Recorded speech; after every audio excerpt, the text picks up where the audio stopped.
نحمدہ ونصلی علی رسولہ الکریم اما بعد۔ ترجمے والے قرآن پاک کا صفحہ نمبر 909، 25واں پارہ، سورہ شورى، چوتھا رکوع، آیت نمبر 36 تا 39۔ اعوذ باللہ من الشیطان الرجیم، بسم اللہ الرحمن الرحیم۔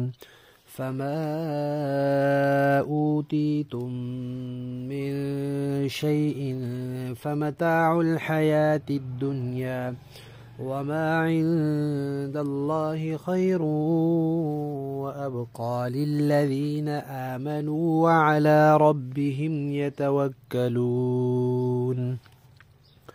والذين يجتنبون كبائر الإثم والفواحش وإذا ما غضبوا هم يغفرون والذين استجابوا لربهم وأقاموا الصلاة وأمرهم شورى بينهم ومما رزقناهم ينفقون والذين إذا أصابهم البغي هم ينتصرون۔ صدق اللہ العظیم۔ پچھلی آیات میں اس بات کا تذکرہ تھا کہ جو مشرکین ہیں وہ اللہ سے بھاگ نہیں سکتے، نہ خشکی میں کہیں دوڑ لگا کر بھاگ سکتے ہیں، نہ سمندر میں کہیں تیر کر اللہ کی پکڑ سے بچ سکتے ہیں۔ سمندر میں جائیں گے تو کشتیاں ان کی ڈوب سکتی ہیں۔ اب اللہ تعالیٰ یہ فرما رہے ہیں کہ اگر یہ اپنی جگہ بیٹھے رہیں، کہیں دوڑے نہیں، کہیں پانی میں نہ جائیں، تب بھی اللہ کی پکڑ سے باہر نہیں ہیں۔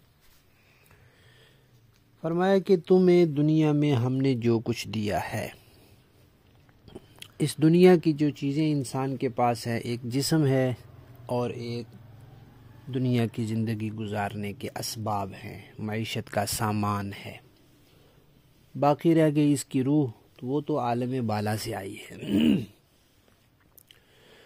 اب یہ چیزیں اللہ فرماتے ہیں کہ مٹی سے بدن بنایا ہے اور دنیا میں مختلف قسم کا سامان مہیا کیا ہے، یہ دنیا کا کچھ وقت گزارنے کے لیے یہ چیزیں تمہیں ملی ہیں، یہ ہمیشہ اور دائمی نہیں ہیں، پھر ان پر زوال ہے، پھر انہیں ختم ہو جانا ہے، پھر باقی کیا رہنا ہے؟ آخرت کی نعمتوں نے ہمیشہ باقی رہنا ہے، وہ ہمیشہ والی نعمتیں ہیں۔ لہذا عقل مندی کا تقاضا یہ ہے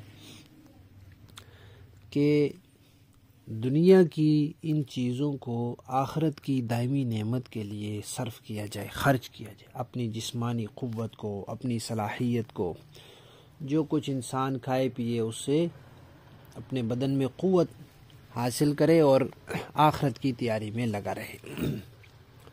اب آخرت کی جو ہمیشہ کی دائمی نعمتیں ہیں وہ ملیں گی کس کو؟ پھر آگے اللہ تعالیٰ نے ان کے اوصاف بیان فرمائے ہیں۔ ایک تو یہ بیان فرمایا کہ وہ ان کو ملیں گی جو ایمان والے ہوں گے، جن کا عقیدہ درست ہوگا، کوئی عقیدہ بھی ان کا غلط نہیں ہوگا، اور دوسری یہ کہ وہ اپنے رب پر بھروسہ کرنے والے ہوں گے، وہ دنیا کی چیزوں کی طرف نظر نہیں کریں گے۔ اگر دکانداری کریں گے تو ان کی نظر دکان پر نہیں ہوگی بلکہ اللہ پر ہوگی، کیونکہ وہ دکان بنا سکتے ہیں، گاہک تو نہیں لا سکتے دکان پر۔ ملازمت کریں گے، زراعت کریں گے تو نظر اللہ پر ہوگی کہ بیج کو پھاڑ کر پودا اللہ نے نکالنا ہے، فصل اللہ نے دینی ہے۔ تو اسی طرح ملازمت کا مہیا ہونا اور پھر اس کا باقی رہنا بندے کے اختیار میں نہیں ہے، اللہ کی طرف سے ہے، تو ان کی نظر اللہ پر رہتی ہے، اللہ پر بھروسہ کرتے ہیں۔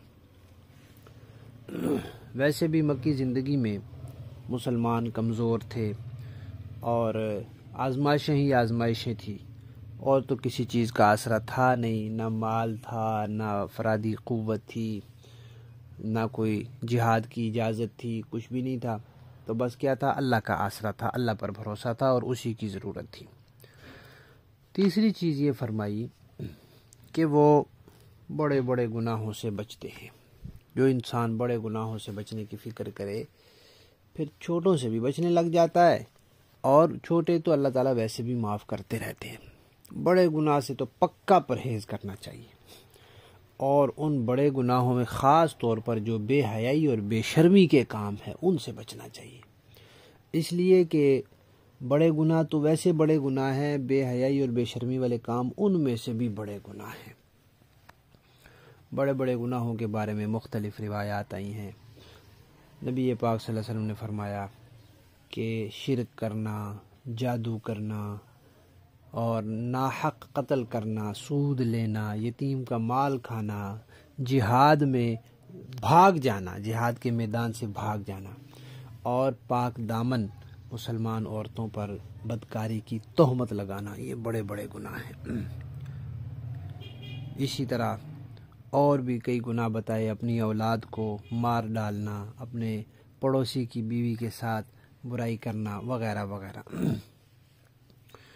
تو کبیرہ گناہوں کی ایک لمبی فہرست ہے، اور گناہ کوئی بھی ہو وہ یہ سمجھ کر نہیں کرنا چاہیے کہ یہ صغیرہ ہے، کیونکہ کسی گناہ کو ہلکا سمجھنا یہ اس کو بڑا بنا دیتا ہے.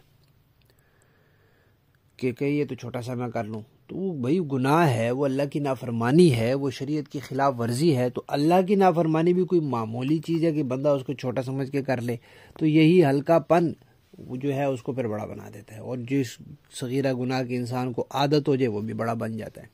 تو اس لیے یہ تو کبھی نہیں سوچنا چاہیے کہ یہ صغیرہ گناہ ہے چلو میں یہ کر لوں. نہیں، گناہ تو کرنا ہی نہیں چاہیے. ہاں ہو جاتا ہے تو اس میں زیادہ اہتمام اس بات کا ہو کہ بڑا گناہ تو بالکل ہو ہی نہ مجھ سے. باقی اللہ حفاظت کرنے والے ہیں، بندہ کوشش کرنے والا ہے، پھر بھی اگر ہو جاتا ہے فوراً توبہ کر لے پکی، اور آئندہ اس کے قریب نہ جانے کا عزم کر لے. بہرحال چوتھی یہ بات بیان فرمائی کہ وہ غصے کے وقت معاف کرنے والے ہیں. جب ان کو غصہ آتا ہے نا تو پھر معاف کر دیتے ہیں. ہاتھ چلانے کی طاقت رکھتے ہیں، اور کسی نے ہاتھ سے زیادتی کی ہے، اس کو کسی نے تھپڑ مارا ہے، اس کو تھپڑ مار سکتے ہیں، لیکن طاقت کے باوجود، اختیار کے باوجود، موقع ملنے کے باوجود اللہ کی خاطر معاف کر دیتے ہیں. بڑی بات ہے، یہ بہت بڑی بات ہے.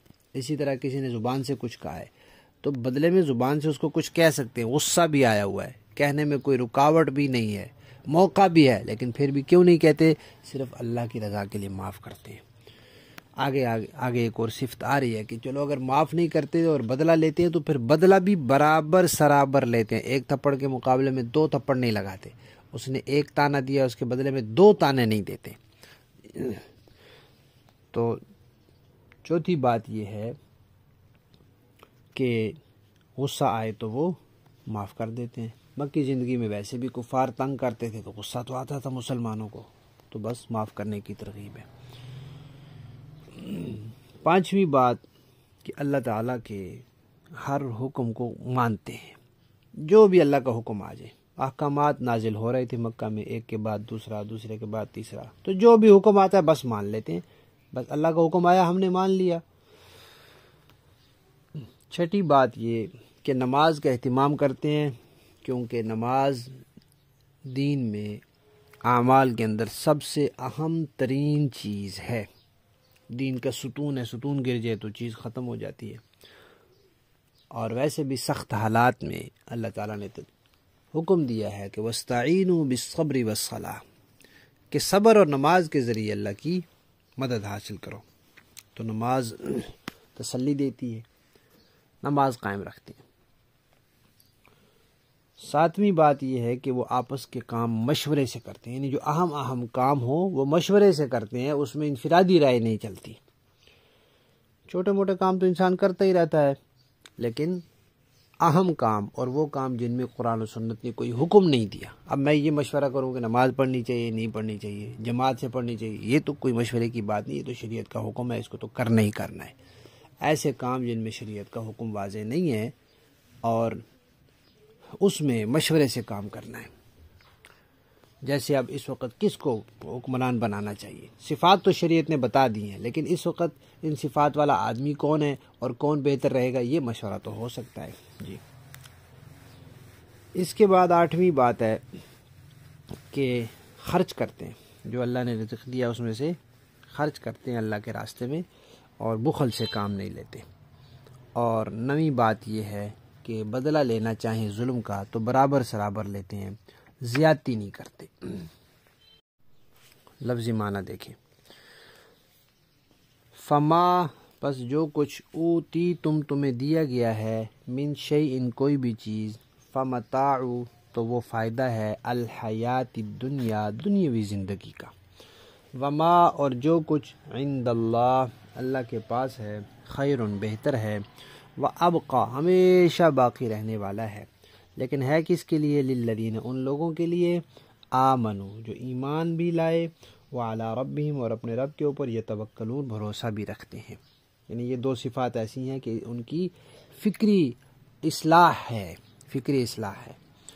اور والذین اور وہ لوگ جو یجتنبون بچتے ہیں، کبائر بڑے بڑے گناہوں سے، کبائر الاسم بڑے بڑے گناہوں سے، والفواحش خصوصاً بے حیائی کی چیزوں سے۔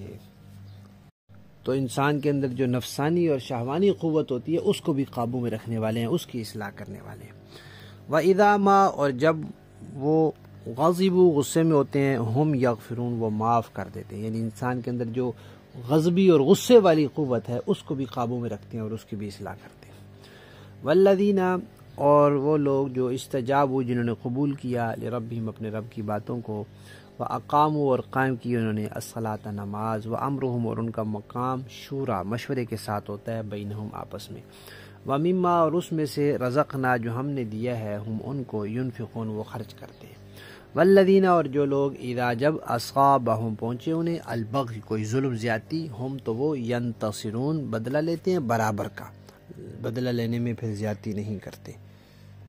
با محاورہ دیکھیں جی، فما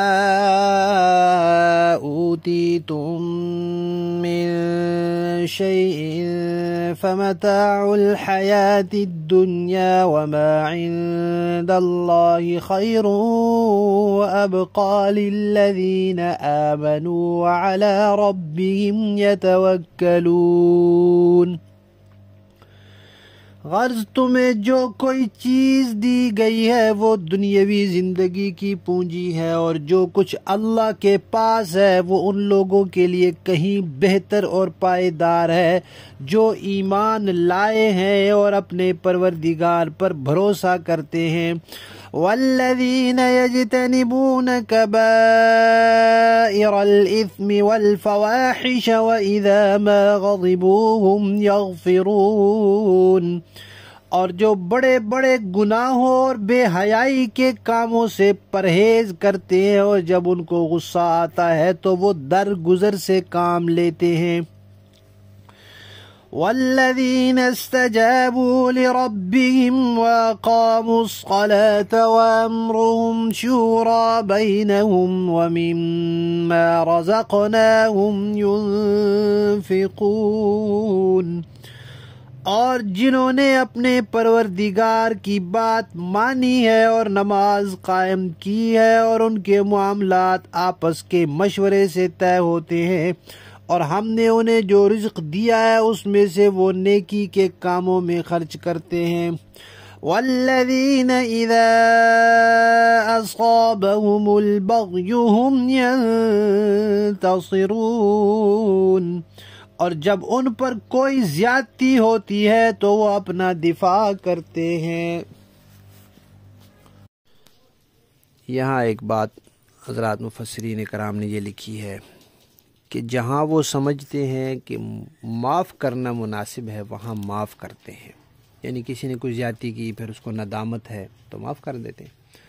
جہاں وہ سمجھتے ہیں کہ بدلہ لینا مناسب ہے، بدلہ لیتے ہیں کہ کسی نے زیادتی کی اور حد سے بڑھتا ہی چلا جا رہا ہے تو وہ زیادتی کرتا رہے گا تو اس کا گناہ بھی تو بڑھتا رہے گا، تو بدلہ لے لیا وہ رک جائے گا تو مزید گناہ اس کو بھی نہیں ہوگا۔ یا کسی نے کوئی ایسی زیادتی کی جس سے عام مسلمانوں کو یا دین کو نقصان پہنچتا ہے تو پھر بدلہ لیتے ہیں، اپنی ذات کی خاطر نہیں، دین کی خاطر اور دوسرے مسلمانوں کی خاطر۔ تو اس لیے دونوں قسم کی صفات آئی ہیں ان آیات میں کہ معاف کرتے ہیں جہاں معاف کرنا مناسب ہوتا ہے، بدلہ لیتے ہیں جہاں بدلہ لینا مناسب ہوتا ہے، لیکن لیتے برابر سرابر ہے۔ صدق اللہ۔